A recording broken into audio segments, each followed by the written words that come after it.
Guys, welcome back to Harithvi Bahl and mama rocks. और मैं हूं आपकी होस्ट और दोस्त मीनाक्षी। तो आज थोड़ा सा सफ़र शुरू किया। ब्लॉग की शुरुआत छोटे से सफ़र से हुई है क्योंकि आज थोड़ा सा विज़िट के लिए बाहर निकली थी और मैं यहाँ अपने आप को देख के ना एक साइड पे खुश भी हो रही थी। अपने आप को मैं खुद ही बहुत पैम्पर करती हूँ। Actually this is my favourite suit जो मैंने वेयर किया था, लेकिन मैं मन ही मन में ना खुद पे हंस रही थी क्योंकि हम बाहर कहीं घूमने नहीं जा रहे थे। एक्चुअली मैं अपनी डॉक्टर विजिट के लिए जा रही थी और मैं मन में मन खुद ही सोची जा रही थी, यार मैं जा तो दवाई लेने रही हूँ और इतना क्यों बन ठन के निकली हूँ। पता नहीं क्यों जब ये ड्रेस डालती हूँ ना मैं, तो मुझे अपना बहुत अच्छा लगता है और अच्छी सी फीलिंग आती है। ये ड्रेस मैंने मीशो से लिया था ऑनलाइन। आप चाहें तो मीशो का जो है मेरा होल देख सकते हैं। बहुत ही प्यारा ड्रेस है और यहाँ पे छोटा सा ट्रिप था, चाहे ये हमारा 1 घंटे का, लेकिन हरिथ्वी जब गाड़ी में होता है ना तो वो लाइफ को बहुत इन्जॉय करता है और उसके साथ साथ मैं बहुत इन्जॉय करती हूँ। तो ये छोटी सी क्लिप मैंने आपके साथ शेयर की कि किस तरह बच्चे ऐसे ही देखते देखते बड़े हो जाते हैं और उनकी अपनी चॉइसेस हो जाती हैं। और उसके बाद हम गए थे ग्रोसरी शॉपिंग के लिए और ये भी हरिथ्वी ही हमें लेके गई थी क्योंकि उसकी चीज़ें ख़त्म हो रखी थी। मेयोनीज़ जैसे उसको सैंडविच बनाने के लिए जो चीज़ें चाहिए, चॉकलेट जैम चाहिए, उसकी ये चीज़ें ख़त्म हो गई थी। और उसने बहुत दिनों से शोर मचाया हुआ था, पापा राशन लेने जाना है, पापा राशन लेने जाना है। और मैं और मिस्टर बहल खुद ही मन में बहुत हंसते रहे कि यार ये इतनी बड़ी हो गई है कि अभी से इसे पता है मुझे राशन लेने जाना है। तो ऐसी चीज़ें ना सोच के मैं बहुत मतलब अंदर ही अंदर खुश होती हूँ जब हम इस तरह से बाहर निकलते हैं। आप भी अपना एक्सपीरियंस बताइएगा। जब मैं हरिथ्वी के साथ बाहर निकलती हूँ ना तो वो जैसे मेरी फिंगर पकड़ के चल रही होती है या मेरे आगे पीछे चल रही होती है, तो एक अलग ही खुशी का अनुभव होता है कि आई हैव बेबी गर्ल, मेरे पास मेरा प्यारा सा बच्चा है। एक अलग ही वो फीलिंग होती है ना जो माँ वाली हमारे अंदर आ जाती है, एक अलग ही वो खुशी होती है। आप लोग शेयर कीजिएगा कि आपके साथ भी ऐसा होता है। मतलब अपना अपना एक्सपीरियंस शेयर कीजिएगा कि आफ्टर बीइंग अ मदर आपने कौन सी चीज़ को ज़्यादा जो है वो रियलाइज़ करके खुश होती हैं। होता है ना कोई छोटी सी चीज़ होती है। मेरे साथ तो ये है, जैसे जैसे हरिथ्वी ग्रो हो रही है मेरे साथ उसकी बॉन्डिंग बढ़ रही है। हम दोनों का आपस में, मेरे लिए वो है, उसके लिए मैं हूँ, हम ही मतलब दोनों एक दूसरे की दुनिया हैं। तो ये चीज़ें मतलब आप भी बताइएगा। आई डोंट वांट मुझे मैं समझ नहीं आ रहा कि आप समझे कि नहीं मैं आपसे क्या आज डिस्कस कर रही हूँ। बस ऐसे ही व्लॉग देखते देखते ही ये चीज़ें मेरे मन से निकल आई। जब इसका बर्थ हुआ था तो मैंने बहुत चीज़ें सुनी थी रिश्तेदारों से, बधाइयाँ कम मिल रही थी लेकिन ये ताना सा बहुत मिल रहा था कि लड़की पैदा हो गई है।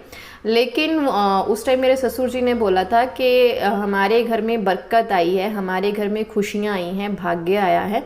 तो वो चीज़ें अब टाइम टू टाइम मुझे फील होती है। Welcome back. तो बड़ी देर बाद बात हुई ना, बस ऐसे ही ना ब्लॉग बनाने का कुछ मूड नहीं था, लेकिन छोटे छोटे शूट करती रही। घर पर आ गए हैं और यहाँ पे बाबूजी आते ही चिपक गए हैं फ़ोन के साथ, क्योंकि उनका फ़ोन वॉच का जो टाइम होता है ना, स्क्रीन टाइम, वो 3 o'clock का था। तो 3 o'clock तो बाहर हो गए, फिर देखा नहीं गया, तो बच्चे को हज़म नहीं हुआ, कहता टाइम मेरा वो दो। और मैंने बनाया हरिथ्वी के लिए स्ट्रॉबेरी शेक। यूजुअली वो हमेशा चॉकलेट शेक पीती है, उसको पिंक कलर से नफ़रत है, स्ट्रॉबेरी से नफ़रत है।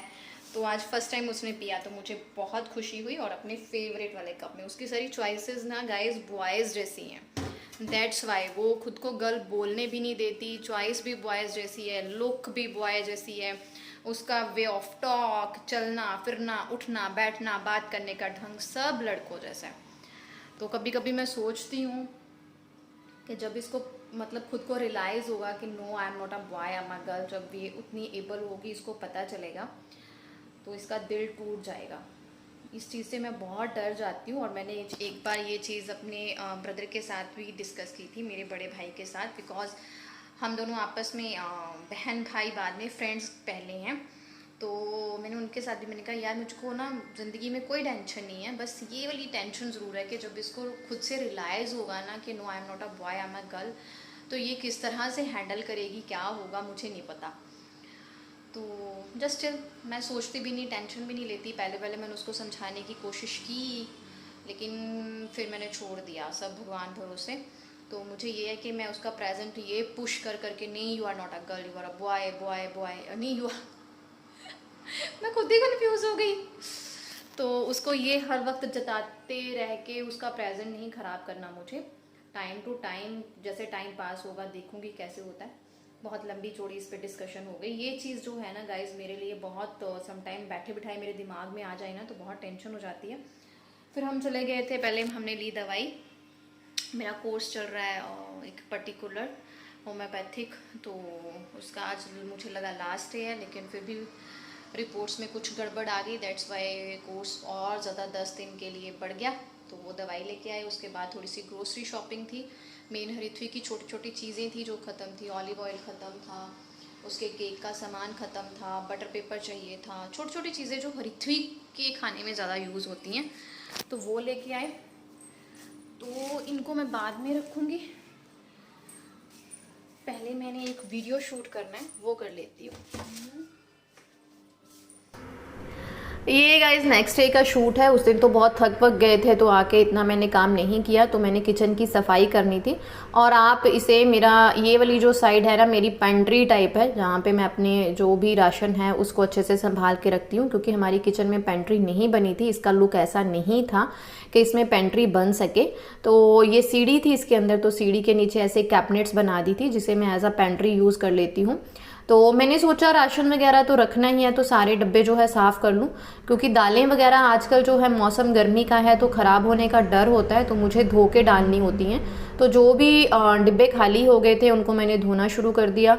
और यहाँ पे 2 कपड़े ले लिए थे, गीला और सूखा, डब्बों को साफ़ करना शुरू कर दिया था। क्योंकि बंद है सारे कैबिनेट्स तो इतनी चिकनाई गंदगी तो नहीं होती, लेकिन फिर भी हमारे अपने ही गंदे हाथ समटाइम्स लग जाते हैं, तो उस वजह से डिब्बे जो है वो गंदे हो जाते हैं। तो इसलिए टाइम टू टाइम उनको साफ़ करना जो है वो ज़रूरी है। लेकिन इस किचन में ये मौज है कि ये बंद है, तो मुझे इतना मतलब गंदगी का, डब्बों का सामना नहीं, सफाई नहीं करनी पड़ती। क्योंकि ये वाली क्लीनिंग मैंने बहुत टाइम बाद की है, जब से मिस्टर बहल आए हुए हैं ना, 3-4 महीने हो गए हैं, मैंने सफाई नहीं की। आज भी मैं इसलिए सफाई कर रही हूँ क्योंकि ऋत्वी के पापा मतलब मिस्टर बहल, हमारे पति देव, बाहर आउटिंग के लिए गए हुए हैं, वो मनाली घूमने गए हुए हैं, तो इसलिए उनके पीछे से सफाई कर रही हूँ। अदरवाइज़ उनके सामने सफाई करना बहुत मुश्किल हो जाता है। पहली बात तो टाइम ही नहीं मिलता सफाई का, दूसरा वो करने ही नहीं देते। वो कहते कि तेरा तो दिमाग ख़राब हो गया, बस डब्बों को रगड़ती रहती है, उनका कलर उतार देती है। उनके सामने मैं किसी भी चीज़ की डस्टिंग कर लूँ, किसी भी चीज़ की सफाई कर लूँ ना गाइस, तो बस मुझे एक ही चीज़ सुनने को मिलती है, बस तूने घिसा घिसा के इसको ख़राब कर देना है, तू निकालना क्या चाहती है इनमें से। मतलब मेरी बैंड बजाते रहते, तो मैं अब उनके सामने सफाई ही नहीं करती। तो बस यहाँ पे मैं सफाई में लगी हुई हूँ और साथ साथ हरिथ्वी मेरी बहुत ज़्यादा हेल्प कर रहा था। नीचे बैठा जो मुझे डब्बे चाहिए थे वो दे रही थी, सफाई कर रही थी। मतलब बेटियाँ होने का ना अपना ही सुख होता है। आप शेयर कीजिएगा, अगर आप एक बेटे की मम्मा हैं तो इस एज में तो शायद सारे बच्चे ही काम करते हैं, लेकिन जब बड़े हो जाते हैं ना तो बेटियां जितना काम करती हैं उतना काम कोई नहीं कर सकता। तो ये ऑलमोस्ट ऊपर वाली मेरे कैबिनेट्स जो हैं वो साफ़ हो गए थे, उनमें मैंने चीज़ें लगाती थी। ये बेकिंग का सामान है। और नीचे वाले कैबिनेट्स के लिए मैंने गाइज ये शीट जो है वो इस बार ऑर्डर की है, जिनके साथ ये स्टिकर टाइप होता है, आप वॉल स्टिकर भी कह सकते हो। इनके नीचे पहले से ही गम लगी होती है, तो ये अच्छे से चिपक जाती हैं। जो मैंने पहले शीट्स बिछाई थी वो भी मैंने ऑनलाइन ली थी फ्रेंड्स, लेकिन वो चिपकती नहीं थी, उनको सेलो टेप की हेल्प से चिपकाना पड़ता था, लेकिन फिर भी बहुत अनईजी हो जाता था। बहुत सारी शीट्स जो हैं, क्योंकि जब कोई और खोले, हम तो मैनेजेबल तरीके से अपनी चीज़ों को खोलते हैं, लेकिन मेरे बिना अगर कोई और फैमिली मेम्बर कोई चीज़ खोलता था, लेता था, जैसे आटे की ड्रम्मी भी उठाता था, तो वो शीट्स जो है ना वो फट जाती थी। सिलेंडर के नीचे बिछाई हुई थी तब भी फटने का डर रहता था। तो फिर मैंने ये ऑनलाइन चेक किया, तो अपने लिए मैंने अभी सिर्फ 2 रोल मंगाए हैं। एक रोल में 2 मीटर का था। ये मैं आपके साथ डिस्क्रिप्शन बॉक्स में लिंक शेयर करने की कोशिश करूँगी इसका। बहुत अच्छा निकला, मेरा इसके साथ एक्सपीरियंस बहुत अच्छा निकला। मैंने मेज़र कर करके लगाना शुरू कर दिया, और इस बार थोड़ा इजी हो गया क्योंकि पहले से शीट्स बिछी हुई थी, तो वो शीट उठा के इसके ऊपर रखी, तो इजी से मेरा जो है वो मेज़रमेंट हो गया कि मुझे कितनी शीट चाहिए। और इसको मैंने सीधा कर लिया क्योंकि ये रोल आया था तो इसमें जो बल लगे हुए थे। लेकिन इस शीट को बिछाने के लिए ना आपको किसी की हेल्प चाहिए, क्योंकि मैंने पहले अकेले बिछाने की कोशिश की तो मुझे बहुत तंगी सी हुई, क्योंकि अगर इधर उधर चिपकती है तो ये मतलब सिलवटें सी इसमें पड़ती जाती हैं। तो मैं उधर से आंटी को लेके आई थी कि मेरे साथ ये हेल्प करा दो, मेरे साथ शीट्स लगा दो, क्योंकि ये अकेले लगाना थोड़ा सा टफ़ है और अच्छी तरह से मैनेज करना भी टफ़ है। तो अच्छा रहेगा ऐसी शीट्स अगर आप किसी की हेल्प लेकर लगाएं। लेकिन ये बहुत अच्छा एक्सपीरियंस रहा। ज़्यादा महंगी भी नहीं है, जैसे वैसी शीट्स मिलती हैं उसमें से 50-100 रुपये ज़्यादा महंगा पड़ा, लेकिन सुख बहुत है, सेलो टेप्स नहीं लगानी पड़ती, अच्छे से सफाई कर सकते हो। और मैंने इन शीट्स को ना थोड़ा मतलब ज़्यादा कट किया था, कॉर्नर्स को अच्छे से मैंने इन शीट से ही ढक दिया था, ताकि नेक्स्ट टाइम से सफाई करूँ तो सिर्फ कपड़ा लगाऊँ और चल जाए। अगर आप पूरी शीट बिछाते हो तो फिर आपको शीट उतार के आपको कैबिनेट भी अच्छे से साफ़ करना पड़ता है। लेकिन अगर आप शीट को थोड़ा सा बढ़ा के लगाते हो, इंक्रीज़ करके लगाते हो, तो आपको कैबिनेट शीट उठा के साफ़ नहीं करना पड़ता, जस्ट कपड़ा लगा के ही साफ़ करना पड़ जाता है। और यहाँ पे ऋत्वी देख रही थी मम्मा क्या कर रही है, और ऋत्वी ने मुझे ये बोल दिया कि मम्मा आप चपाती वाला पेपर यहाँ पे क्यों लगा रहे हो। उसको लगा जो एल्युमिनियम फॉइल होती है शायद ये वो है, क्योंकि इसका कलर वैसा था। ये प्रिंट्स में भी मिलते हैं, लेकिन मुझे प्रिंट जो है वो पसंद नहीं आ रहा था, तो ये सिर्फ एक ही कलर था जो मेरे कैबिनेट्स के साथ थोड़ा सा मैच होता था, दैट्स वाई मैंने इसको यूज़ किया। और ये चीज़ आंटी को भी बहुत पसंद आई, कहते बहुत अच्छे से मीनू ये चिपक गया। और यहाँ पे मैं लक्ष्मण रेखा लगा रही हूँ, क्योंकि इस वाली किचन में ना चींटियाँ बहुत आती हैं, और ये ड्रॉर में ना ऋत्वी का स्नैक वगैरह ज़्यादा रखा होता है, तो ऋत्वी के हाथ लगते रहते हैं, तो समटाइम्स उसकी कोई नमकीन गिर गया, कुछ गिर गया, तो चींटियाँ आने का खतरा रहता है। इसीलिए मैं जब भी सफाई करती हूँ, दूसरे तीसरे दिन भी करूँ, तो लक्ष्मण रेखा लेके थोड़ी सी जो है फैला देती हूँ, फिर चींटियाँ नहीं आती हैं, तो अच्छा रहता है। समटाइम्स होता है ना, जैसे अब सफाई बहुत देर बाद की, तो चींटियाँ वगैरह का डर नहीं होता। अगर आप इसको बाय करना चाहें फ्रेंड्स तो अच्छे से कर सकते हैं। बहुत ही अच्छा निकला, बहुत अच्छा एक्सपीरियंस, और इतना अच्छा एक्सपीरियंस कि मैं इसे कल से ना बार बार ड्रॉयर ही खोल के देखे जा रही हूँ, इतनी चमक सी ड्रॉर में आ गई है, क्योंकि शाइनिंग सा कलर है, दैट्स वाई। और ऋत्वी यहाँ पे आराम से ये कैमरा ऋत्वी ने ही हिला दिया था, वो थोड़ी सी गुस्सा होकर चल गई थी कि मम्मा मेरी हेल्प नहीं ले रहे, उधर से आंटी को बुला के लेके आए हैं कि मेरी हेल्प नहीं ले रहे, आंटी की हेल्प ले रहे हैं, तो थोड़ी सी गुस्सा होके ना वो निकल गई। तो गाइज़ आज का व्लॉग आपको कैसा लगा ज़रूर बताइएगा। छोटू सा व्लॉग आपके लिए मैंने तैयार किया है, कुछ दिल की बातें आपके साथ की हैं।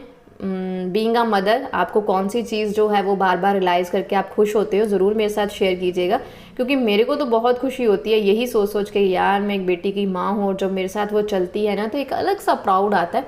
हालांकि वो बेटी बन के रहती नहीं है, और मेरे को भी खुद को भी नहीं है कि वो फ्रॉक्स वगैरह डाल ले, ऐसा मेरे को खुद को भी वो मतलब कहते हैं ना, मम्मियों को कईयों को बहुत शौक होता है कि बेटियों को मैचिंग क्लिप्स लगाती हैं, मैचिंग फ्रॉक एंड ऑल सारी एसेसरीज होती हैं, मेरे को खुद भी नहीं है ये, तो उसमें भी नहीं आया, पता नहीं क्या चीज़ है ये। आप लोग बताइएगा इसके बारे में, आपका कैसा एक्सपीरियंस है। यहाँ मैं बहुत थक गई थी, गर्मी बहुत ही, पसीना पसीनी मैं हो गई थी, लेकिन किचन मेरी जो है वो अच्छे से साफ़ सुथरी हो गई, और ये देखिए कितने अच्छे से चीज़ें जो है वो मैनेज हो गई, और ये बिछाई हुई बहुत अच्छी लगती है, बिल्कुल भी इकट्ठी नहीं होती, बहुत अच्छे से ये जो है मैनेज हो जाती है। और मैंने हर जगह नीचे वाले पोर्शंस में हर जगह इसको लगा दिया है।